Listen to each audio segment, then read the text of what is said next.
Yes Spurs ឡើងទៅជុំទី4នៃ EFL Cup ហើយ Arsenal របស់ខ្ញុំក៏ឡើងដែរ យេស្វាគមន៍មកកាន់កម្មវិធី High Tech ធម្មពលកីឡាពី MSR Sport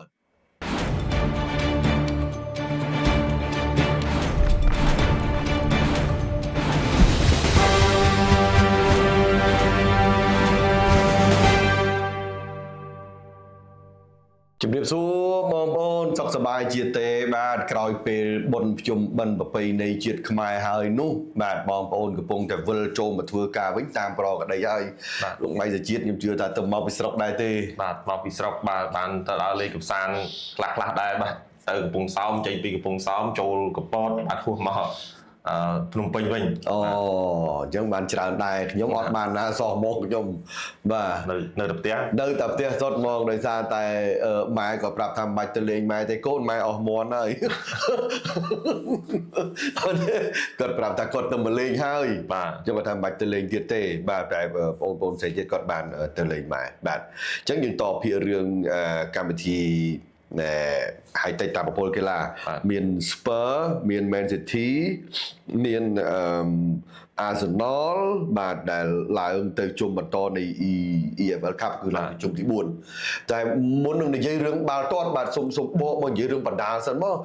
ខ្ញុំឃើញថាចាប់ផ្ដើមកក្រែងឡើងវិញហើយនៅក្នុងការប្រកួតនានាកីឡាករខ្លាំងនានាទាំងជើងមុខជើងក្រោយអីគឺគាត់ត្រៀមខ្លួនហើយតើក្នុងពិភពនឹងអ្វីដែលគួរចាប់អារម្មណ៍ខ្លះដែរជាតិបាទសម្រាប់ការប្រកួតបណ្ដាលបាទគឺមានក្រៅស្រុកហើយនៅក្នុងស្រុកអូបាទមានក្រៅស្រុកក្នុងស្រុកអញ្ចឹងបាទសម្រាប់ក្នុងស្រុកថ្ងៃស្អែកនេះគឺមានព្រឹត្តិការណ៍ធំមួយបាទគឺ Boostrong King of the Ring គុណខ្មែរបាទដែលជាសង្វៀនមូលដែលរៀបចំដោយស្ថានីយទូតថោហ្នឹងរដល់គឺនៅក្នុង studio តែថ្ងៃស្អែកថ្ងៃសុក្រនេះបាទគឺធ្វើឡើងនៅខាងខ្លោងវាវត្តស្ងួនពេជ្របាទនៅផ្លូវជលិក4បាទដែលជាការប្រកួតបាទលក្ខណៈអំបោះឆៅរូបអំបោះឆៅបាទដោយមានកីឡាករគុណខ្មែររបស់យើងមានជាធឿនធីរ៉ាបងប្អូនចាំសួរធឿនធីរ៉ាយូរឲ្យប្រកួតថ្ងៃណាអញ្ចឹងប្រកួតថ្ងៃសុក្រហ្នឹងណាថ្ងៃសុក្រទី26បាទធឿនធីរ៉ាត្រូវប៉ះជាមួយនឹងកីឡាកររ៉ូស្លាន់បាទលក្ខណៈរូបអំបោះឆៅបាទមានអេអាំរិនក៏ប្រកួតដែរបាទហើយនឹងការប្រកួតលក្ខណៈដើមពៀនបាទគឺខ្មែរយើង2នាក់ហើយនឹងបរទេស2នាក់បាទគឺ four man tournament មកយើងគឺមានយេនឌីណាហើយនឹងច័ន្ទប៊ុនហឿនអូខេបាទគាត់នៅធីមខ្មែរយើងហើយមានបរទេស2រូបទៀតអញ្ចឹងយេនឌីណាច័ន្ទប៊ុនហឿនបើសិនជាគាត់ឈ្នះបរទេសដូចគ្នាគាត់អាចនឹងជួបគ្នាហើយអញ្ចឹងក្នុងនោះអូមដោយធឿនធីរ៉ាគូមិត្តភាពបាទធឿនធីរ៉ាហើយអាំរិនគូមិត្តភាពបាទហើយ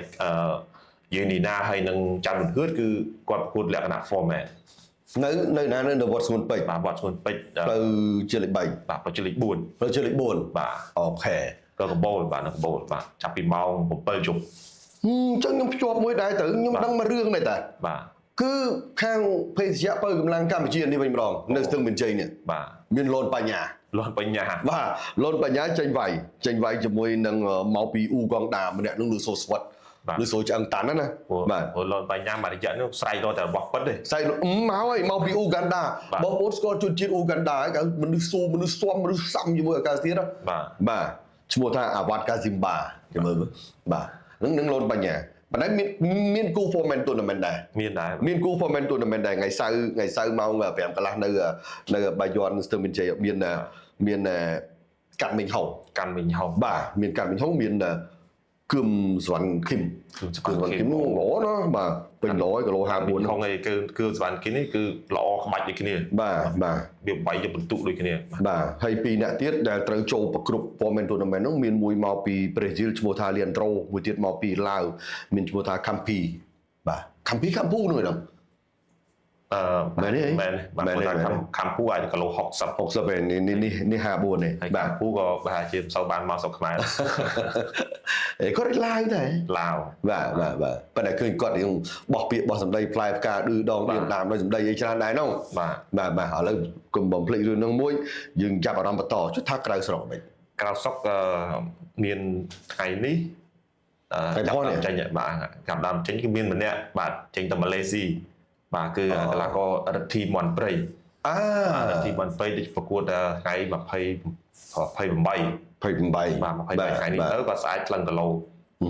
ថ្ងៃនេះទៅស្អែកឡើងលោកគាត់បាយថ្ងៃសៅរ៍ ហ្នឹងហើយសារ បាទគាត់បាយថ្ងៃសៅរ៍នៅម៉ាឡេគាត់មានតែម្នាក់ដោយសារទៅលើកមុនទៅមកឈុតបាទមានរិទ្ធីគីងកុងមានអីហ្នឹងទៅគាត់អត់បានបាយបាទរិទ្ធីមុនពេញអត់បានបាយអញ្ចឹងគឺគេទុកឲ្យគាត់មកប្រកួតនៅកម្មវិធីនេះវិញបាទថាសងគាត់វិញដោយសារទៅលើកមុនគាត់អត់បានបាយបាទហើយគូគាត់មានបញ្ហាអញ្ចឹងថ្ងៃនេះគឺគាត់ចេញទៅម៉ាឡេហើយ បាទ ចេញទៅម៉ាឡេហ្នឹងនឹងតែម្នាក់ឯងតែសម្រាប់ឈុតធំវិញគឺខាងសហព័ន្ធគុនខ្មែររបស់យើងបានដឹកនាំកីឡាករគុនខ្មែរយើងទាំងលក្ខណៈ kickboxing ទាំងលក្ខណៈគុនខ្មែរទៅប្រកួតនៅចិនបាទនៅថ្ងៃទី7 ថ្ងៃ7បាទថ្ងៃទី7ហ្នឹងគឺមានច្រើនបាទមានទាំងឡាវចត្រាមានមឿងសុខុចមានពេជ្រសម្បត្តិមានពេជ្រអធិទេពបាទមានអេយ៉ានុតបាទនឹងមានកីឡាករគុនខ្មែររបស់យើងច្រើនរូបទៀតបាទដែលចេញទៅមានគុនខ្មែរនិងលក្ខណៈ kickboxing បាទនៅចិន ថ្ងៃ7 ខែ 10 ហ្នឹង បាទ ថ្ងៃ7 ខែ 10 បើតាមខ្ញុំដឹងមានមួយឈុតទៀតទៅឡាវ មួយឈុតទៀតទៅឡាវលក្ខណៈ បាទ ក្មេងៗ ខាង Super Fight នាំទៅមានតាំងពីគីងកុងមានតាំងពីបូរិនមានតាំងពីបញ្ញាមានស្អីគេរត់ប្រយុទ្ធអីដែលឈ្នះពាននៅវត្តពោ5000ថ្ងៃមុនបាទអូថ្ងៃ7នឹងចេញមិនចេះតិចអ្នកទេអញ្ចឹងបាទខាង7ខាងឡាវដែរវាលក្ខណៈក្មេងៗតែលក្ខណៈលំដាប់ប្រទេសដែរបាទគីងកុងបាទមានរត់ប្រយុទ្ធមានរទ្ធីគីងកុងបាទរទ្ធីហុងសុបញ្ញាមានបូរិនបាទមានកីឡាករគុនខ្មែររបស់យើងមានទាំងកីឡាករនីទៀតបាទអញ្ចឹងទៅឡាវមួយឈុតទៅចិនមួយឈុតម៉ាយ7នេះគ្នាប៉ុននេះគ្នាបាទហ្នឹងហើយអញ្ចឹងគឺមិនមានយកច្រើនហើយយើងទាញត្រឡប់មកត្រឹមចុងសប្តាហ៍នេះវិញបងប្អូននឹងបានឃើញតាំងពីអាមេរិនពូថងមានតាំងពីធឿនធីរ៉ាមានតាំងពីលនបញ្ញាមានតាំងពីកាន់មេងហងគឺសវណ្ណគឹមនិយាយទៅកីឡាករខ្លាំងចេញចុងសប្តាហ៍ច្រើនមែនទែនបាទអូខេដុំសារ៉ាថៃរ៉េតនេះក៏ចេញវាយដែរថ្ងៃទឹកវាយថ្ងៃត្រង់នៅស្ទឹងជ័យបាទដុំសារ៉ាតាមមើលប៉ះចិនបាទប៉ះចិនថៃរ៉េតបាទប៉ះជាមួយនឹងអ៊ូបេគីស្ថានបាទហ្នឹងគឺត្រួសអំពីកីឡាបដាល់គុនខ្មែរដូច្នេះបាទមានតែការគ្រប់គ្រងពីសំណាក់ពុកម៉ែបងប្អូនទេគឺធ្វើឲ្យកីឡារបស់យើងឆ្ពោះទៅមុខជានិច្ចនេះអាចនិយាយថាជាធនធានមួយជាផលិតផលក្នុងស្រុកមួយដែលយើងគួរតែជំរុញជាពិសេសគឺជំរុញក្មេងៗបាទធ្វើម៉េចលើកទឹកចិត្តគាត់ផ្ដល់កម្លាំងចិត្តក្នុងការគ្រប់គ្រងតែត្រូវតែឲ្យគាត់បំពេញនៅវិជ្ជាការសិក្សានោះឲ្យបានខ្ពស់បំផុតឲ្យបានជាប់លាប់កុំឲ្យគាត់ដាច់ដកឃ្លាចេញទៅណាឆ្ងាយពីការសិក្សាឲ្យសោះនេះសម្រាប់បងប្អូនយើងអ្នកគ្រប់គ្រងឬក៏សាច់ញាតិឪពុកម្ដាយរបស់កីឡាករក៏ដោយបាទ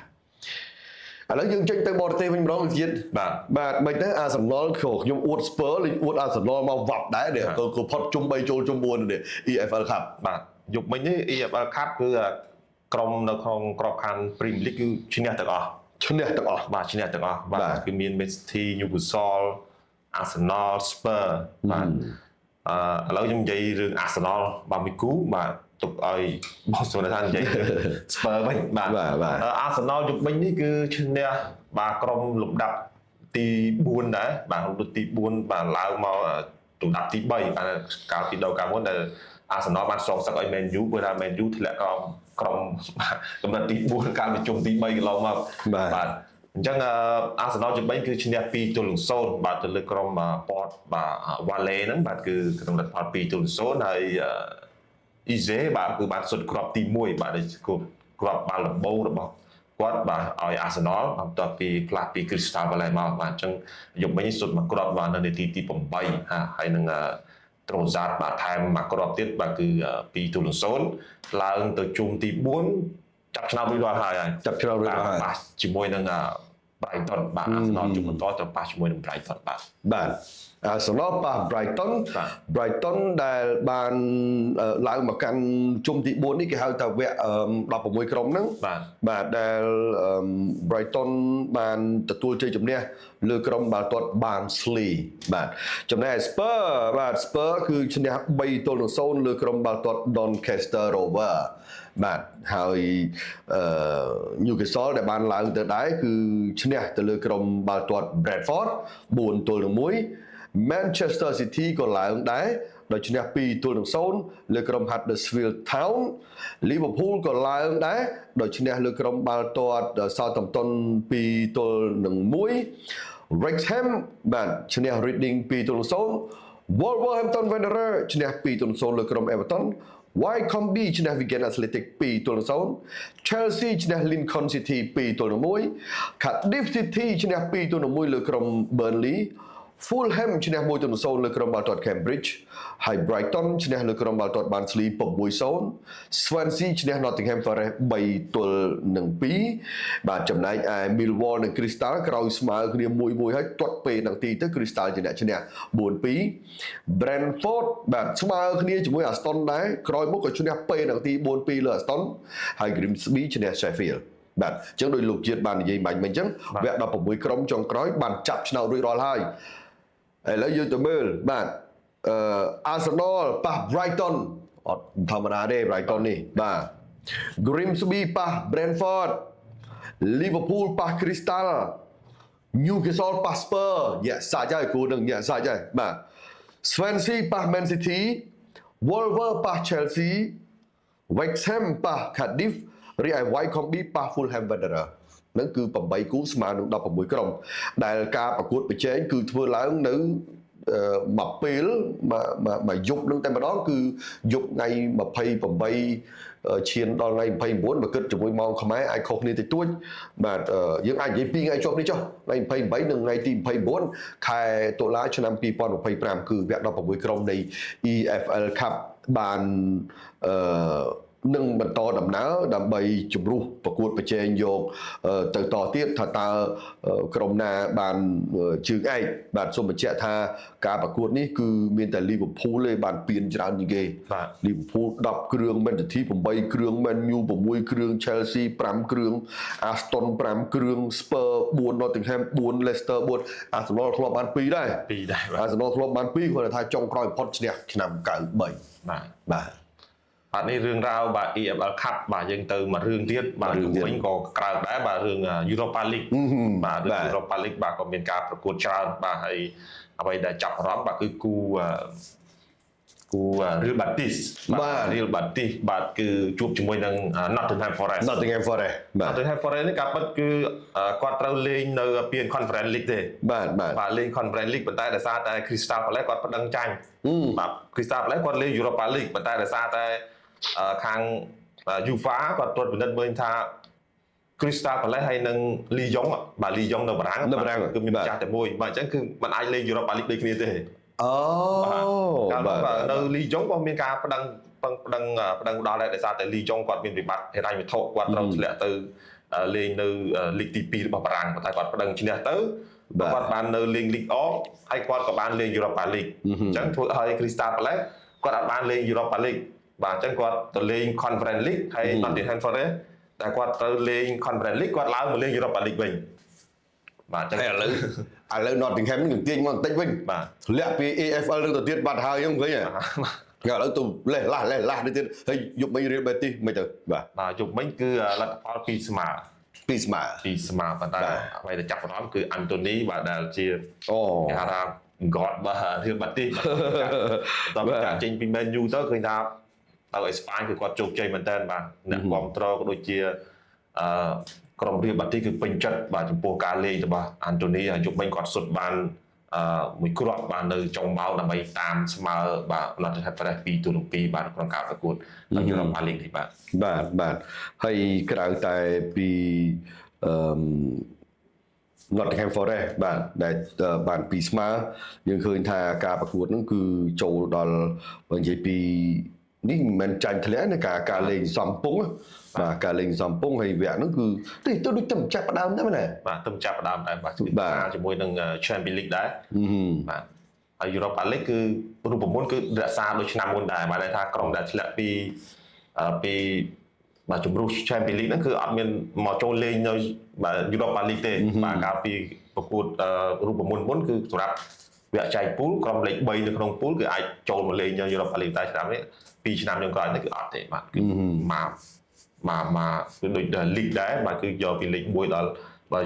Champions League គឺយកលេខ1ដល់លេខ9ហើយសម្រាប់ឡើងទៅបន្តហើយពីលេខ